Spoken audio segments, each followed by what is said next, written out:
ಇಂದೇ ಡೌನ್ಲೋಡ್ ಮಾಡಿ ಮತ್ತು ನಿಮ್ಮ ನೆಚ್ಚಿನ ಶೋಗಳನ್ನ ಆನಂದಿಸಿ.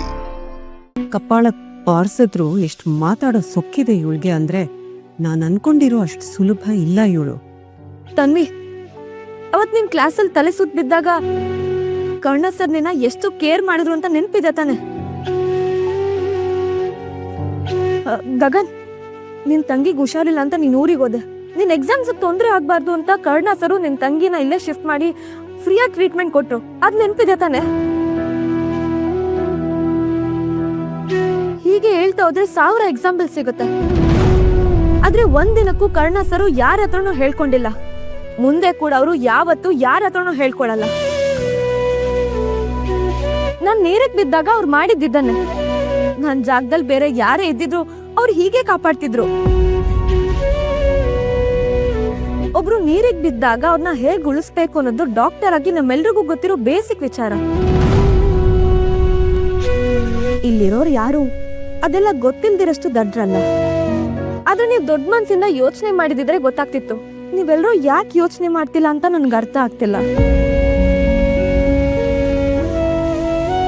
ಏನ್ರೋ ಇದು, ಕಾಲೇಜ್ ಬಿಟ್ಟು ಹೋಗೋ ಮಾತಾಡ್ತಾಳೆ ಅಂದ್ರೆ ಕಾಲೇಜ್ಗೆ ಚಳಿ ಬಿಡಿಸ್ತಿದ್ದಾಳಲ್ಲ. ಕರ್ಣ ಸರ್ ಇಡೀ ಜಗತ್ತಿಗೆ ಡಾಕ್ಟರ್. ಆದ್ರೆ ನಮ್ಗೆ ಡಾಕ್ಟರ್ ಜೊತೆಗೆ ಈ ವೃತ್ತಿನ ದಾರಿ ಎರಿತಿರೋ ಗುರುನೂ ಹೌದು.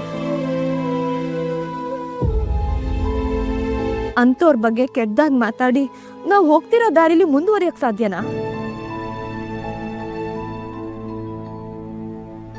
ಅವ್ರಿಗಿರೋ ಪವರ್ಗೆ ಕೆಟ್ಟ ಕೆಲ್ಸ ಮಾಡಿರೋರು ಯಾರು ಅಂತ ಚಿಟ್ಕೆ ಹೊಡಿಯೋಷ್ಟ್ರಲ್ಲಿ ಕಂಡಿಡ್ದು ಅವ್ರನ್ನ ಕಾಲರ್ ಪಟ್ಟಿ ಹಿಡ್ದು ಕಾಲೇಜಿಂದ ಹೊರಗಾಕ್ಬೋದು.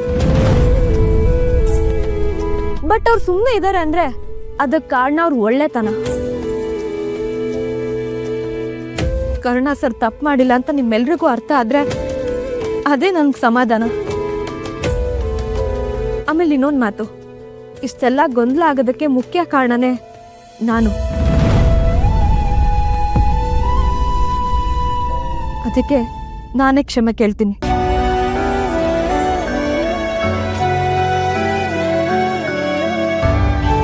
ಸರ್,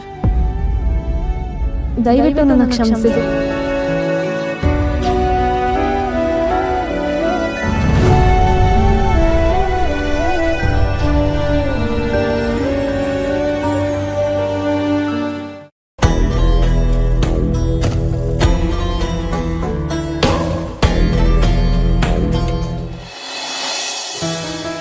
ಕರ್ಣ ಅವ್ರೆ, ಒಂದ್ ನಿಮಿಷ. ಥ್ಯಾಂಕ್ಸ್.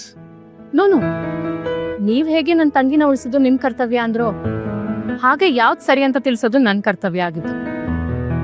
ನಾನು ಅದನ್ನೇ ಮಾಡಿದೆ ಅಷ್ಟೆ. ನೀವ್ ಎಷ್ಟೋ ಜನರು ಜೀವ ಉಳಿಸಿರೋ ಡಾಕ್ಟರ್. ನೀವ್ ಮಾಡಿರೋ ಕೆಲ್ಸದಿಂದ ಎಷ್ಟೋ ಮನೆ ಬೆಳಗಿದೆ.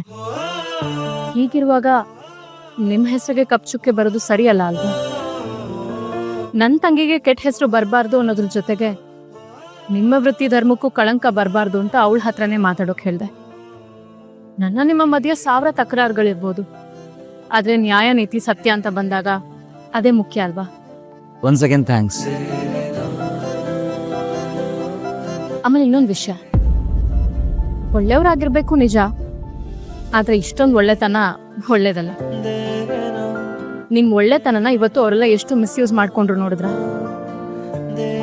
ನಿಮಗ್ ಕೆಟ್ಟ ಹೆಸರು ಬಂದ್ರೆ ಇಡೀ ಇನ್ಸ್ಟಿಟ್ಯೂಟ್ಗೆ ಕೆಟ್ಟ ಹೆಸರು ಬಂದ ಹಾಗೆ. ನಿಮ್ ಹೆಸರು ಮೇಲೆ ತುಂಬಾನೇ ಡಿಪೆಂಡ್ ಆಗಿದೆ.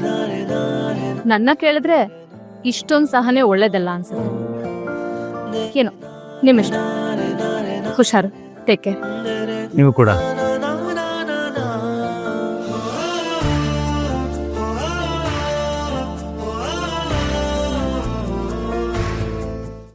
ಕರ್ಣ, ನಾನೊಂದು ಮಾತು ಹೇಳ್ಬೇಕು. ನೀನ್ ಬೇಜಾರು ಮಾಡ್ಕೊಳಲ್ಲ ಅಂದ್ರೆ ಹೇಳ. ಹೇಳಿ. ಕರ್ಣ, ಆ ಹುಡುಗಿ ಎಷ್ಟು ಒಳ್ಳೆಯವಳಲ್ವಾ? ಸ್ವಲ್ಪ ಹುಡುಗಾಟದ ಹುಡುಗಿ, ಆದ್ರೂ ಅವಳ ಜವಾಬ್ದಾರಿ ನೋಡಿದಾಗ ಅವಳು ಹೆಸರಿಗೆ ತಕ್ಕಂತೆ ಅಪರೂಪದ ನಿಧಿ. ಒಂದು ಹುಡುಗಿಯಾಗಿ ಅವಳ ಹೆಸರಿಗೆ ಅಂಟಿದ ಮಸಿನ ವರ್ಷೋ ಬದಲು ನಿನಗೆ ಹೀಗಾಯ್ತಲ್ಲ ಅವಳಿಂದ ಅಂತ ಯೋಚಿಸಿದ್ಲು. ಇವತ್ತಿನ ಕಾಲದಲ್ಲಿ ಹುಡುಗಿಯರ ಬಗ್ಗೆ ತುಂಬಾ ಹಗುರವಾಗಿ ಮಾತಾಡ್ತಾ ಇದ್ದಾರೆ. ಅದನ್ನ ನಾವು ಕೇಳಿಸ್ಕೊತಾ ಇದ್ದೀವಿ. ಆದ್ರೆ ಇವತ್ತಿನ ಕಾಲದಲ್ಲಿ ಎಂತ ಹುಡುಗಿಯರು ಇರಬೇಕು ಅಂತ ಯೋಚನೆ ಮಾಡಕ್ ಹೋದ್ರೆ ಇವಳು ಮೊದಲನೇ ಸ್ಥಾನದಲ್ಲಿ ಇರ್ತಾಳೆ. ನೋಡು, ಅವತ್ತು ಹೆರಿಗೆ ಸಮಯದಲ್ಲಿ ಪರಿಸ್ಥಿತಿ ನಿನ್ ಕೈ ಮೀರಿ ಹೋದಾಗ ಆ ದೇವ್ರೇ ಅವಳನ್ನ ಕಳಿಸ್ತಾ ಅನ್ಸುತ್ತೆ. ಇವತ್ತು ಕೂಡ ನಿನ್ ಹೆಸರಿಗೆ ಕಳಂಕ ಬರ್ತಿದೆ ಅಂದಾಗ ಅವಳೇ ಮುಂದೆ ನಿಂತ್ಲು. ತನ್ನ ಖುಷಿಗಿಂತ ಬೇರೆಯವ್ರ ಖುಷಿನೇ ಹೆಚ್ಚು ಅಂತ ಯೋಚನೆ ಮಾಡೋ ನಿನ್ನಂಥವ್ರ ಬಗ್ಗೆ ಯೋಚನೆ ಮಾಡೋದಕ್ಕೆ ಇಂಥವ್ರೊಬ್ರು ಇರಲೇಬೇಕು ಕಣೋ. ಯೋಚನೆ ಮಾಡಿ.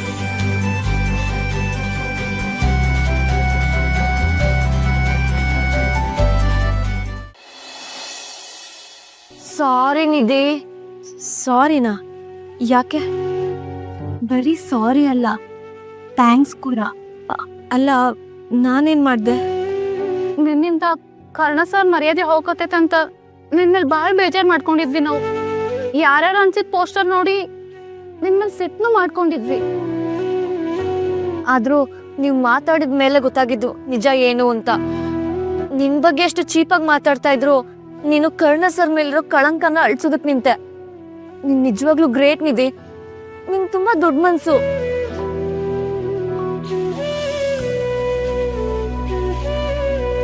ಇವತ್ ನಾನಿಲ್ಲಿ ಜೀವಂತವಾಗಿ ನಿಂತ್ಕೊಂಡು ಮಾತಾಡ್ತಿದ್ದೀನಿ ಅಂದ್ರೆ ಅದಕ್ಕೆ ಕಾರಣ ಕರ್ಣ ಸರ್. ಅಂದ್ಮೇಲೆ ಇದರಲ್ಲಿ ದೊಡ್ಡತನ ಏನಿದೆ? ಛೇ, ಈ ಹುಡುಗಿ ತನ್ನ ಬಗ್ಗೆಗಿಂತ ನನ್ನ ಮರ್ಯಾದೆ ಬಗ್ಗೆ ಯೋಚನೆ ಮಾಡ್ತಿದ್ದಾಳಲ್ಲ, ಎಷ್ಟು ಒಳ್ಳೆಯವಳು ಇವಳು.